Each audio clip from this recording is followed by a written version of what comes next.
Alors aujourd'hui, je vous parle de solitude. Sujet très à propos ces jours-ci, n'est-ce pas? Tellement de gens souffrent de solitude, et pas seulement les femmes après 50 ans, mais même les jeunes.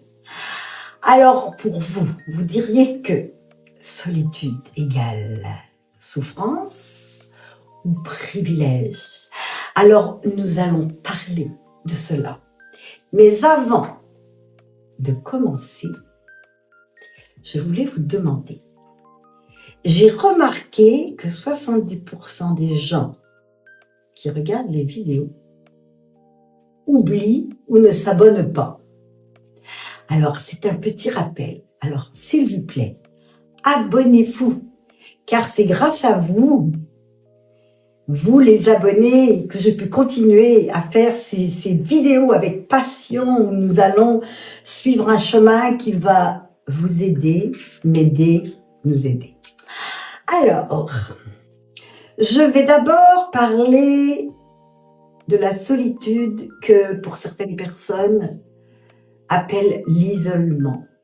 C'est-à-dire, c'est le côté négatif de la solitude, l'isolement. Certaines fois, nous pouvons nous sentir tellement seuls. Mais même s'il y a plein de gens autour de nous, est-ce que ça vous est déjà arrivé d'être dans un groupe de gens et vous vous sentez seul parce que vous ne communiquez pas avec les gens, ou vous n'êtes pas écouté, ou vous ne connectez pas avec ces gens-là? Ça, c'est déjà une sorte de solitude. C'est pas obligatoirement je suis seule chez moi, et non. Il y a aussi l'isolement qui peut être dû à plusieurs raisons. Raison familiale. Les enfants ont quitté le nid. Ou vous venez de divorcer, vous êtes séparés. Ou quelqu'un dans votre vie est parti. Raison amicale, comme je disais. Vous avez des bonnes amies, vous aviez des bonnes amies, et d'un seul coup, elles ne vous appellent plus. Pour la plupart du temps, souvent c'est mieux, parce que c'est souvent peut-être des gens toxiques, mais peu importe. Vous vivez cet isolement. L'isolement aussi par rapport à votre amoureux, à votre amoureuse, vous sentez seul. Et quand vous êtes dans cette énergie que j'appelle négative, mais réelle quand même, de solitude, d'isolement, c'est vraiment pas bon pour vous. Ce n'est pas bon pour notre santé.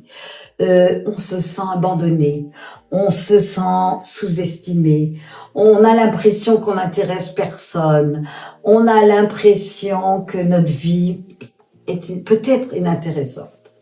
Alors bien sûr, il y a de temps en temps qu'on est isolé, et pas par choix, parce que moi ça m'arrive aussi des fois, par exemple un week-end, j'ai envie de parler à des amis, de sortir, de les appeler, comme par hasard. Ce week-end, tout le monde est occupé, bon. Mais quand ça m'arrive, vous savez, j'ai appris quelque chose maintenant. Au lieu de me sentir ou rejetée ou mal, vous savez quoi? J'en profite maintenant, parce que j'ai travaillé cette solitude. J'en profite pour dire, bon, je vais m'occuper de moi.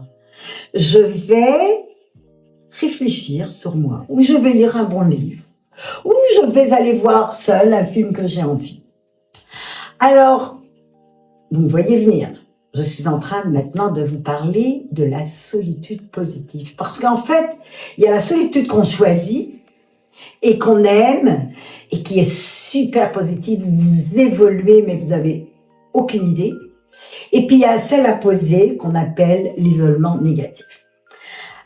Alors, dans la solitude positive, numéro 1, ça stimule votre créativité. Parce que dans la solitude que vous choisissez, d'abord, vous voulez être en paix, vous voulez être calme. Cette solitude vous permet de réfléchir, de faire le point sur votre vie. Vous pouvez dire, j'en suis où dans ma vie? Disons que j'ai 60 ans, 65, 55. J'en suis où dans ma vie? Est-ce que je l'aime? Est-ce que je suis bien? Ça vous permet de réfléchir. Et en réfléchissant, Eh ben, c'est extraordinaire parce que ça vous amène à revenir au moment présent. Ça vous amène donc à faire le point sur votre vie, à être en paix. Et est-ce que vous savez qu'un cerveau en paix amène beaucoup de bonheur parce que ça amène la sérotonine, ok? Et la sérotonine, c'est l'hormone du bonheur. Ensuite, quand vous êtes seul, eh ben c'est très bon pour votre créativité. Parce que là, vous réfléchissez à votre vie, vous pouvez devenir créatif. Vous pouvez, par exemple, penser à des passions. Peut-être à une passion que vous n'avez jamais réalisée. Parce que, justement, vous étiez toujours occupé dans le flux de la vie, des enfants, du travail.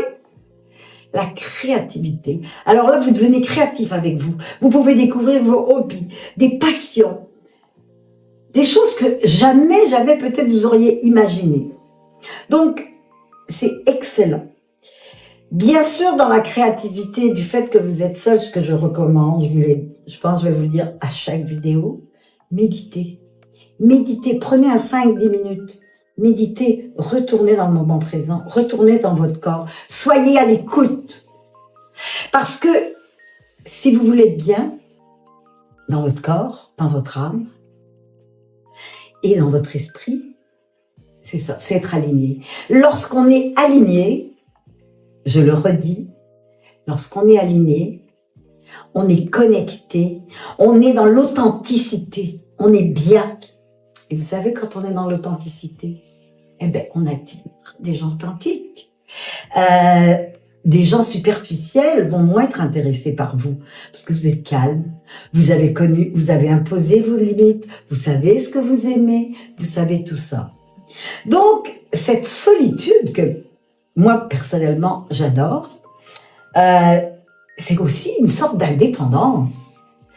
Vous n'avez pas de concession à faire, vous faites ce que vous voulez. Vous décidez d'aller où vous voulez.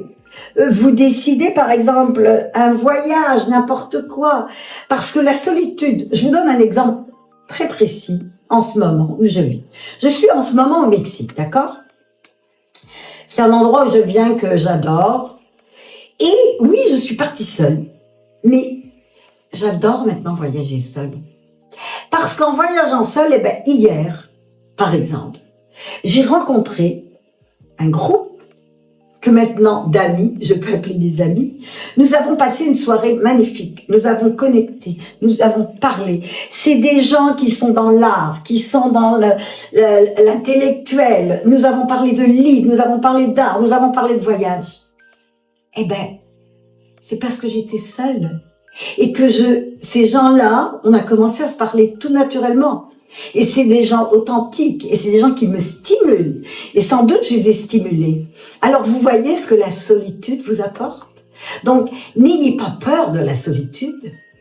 Car la solitude, je le redis, si vous êtes bien aligné, vous êtes bien dans votre peau, vous allez y trouver votre passion.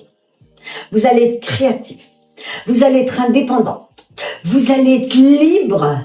Vous sentir libre. Et vous savez que mon mantra, c'est harmonie et liberté. Alors, mesdames, ou messieurs peut-être, si vous m'écoutez, c'est ce que je voulais laisser comme message sur la solitude. Prenez la solitude comme un cadeau de la vie. Un cadeau où vous êtes recentré avec vous-même, avec votre âme, avec votre cœur. Et votre cœur qui est en paix. Et votre cœur qui va délivrer de l'amour et qui va en attirer de l'amour. Alors voilà, sur la solitude. Alors, faites petite place, pensez quand vous vous sentez isolé et mal. Vivez cette solitude avec joie. Et ça n'empêche pas, comme je vous dis, la solitude, moi je suis pas en train de dire que on est toujours seul. Non, quand vous avez envie d'aller avec des amis, de faire la fête, de vous amuser, allez-y. Ce que je veux vous dire, c'est que apprivoisez votre solitude. Parce que la minute où vous l'avez apprivoisée, vous allez être bien, vous allez être en paix et vous allez découvrir des hobbies. Vous allez même découvrir des gens. Vous allez faire des rencontres qui éventuellement vont changer votre vie, vont changer le cours de votre vie. Alors, mesdames, j'espère que ce vidéo peut-être vous aura inspiré. Si oui, mettez un petit like. Et si vous avez n'importe quelle question ou n'importe quelle à poser, allez-y, mettez-moi des petites questions. Et aussi, je veux vous dire, vous pouvez me suivre sur Instagram, dans l'audace de vieillir sans limite, Dany l'audacieuse, et également sur Facebook. Alors, aux prochaines vidéos. Ciao.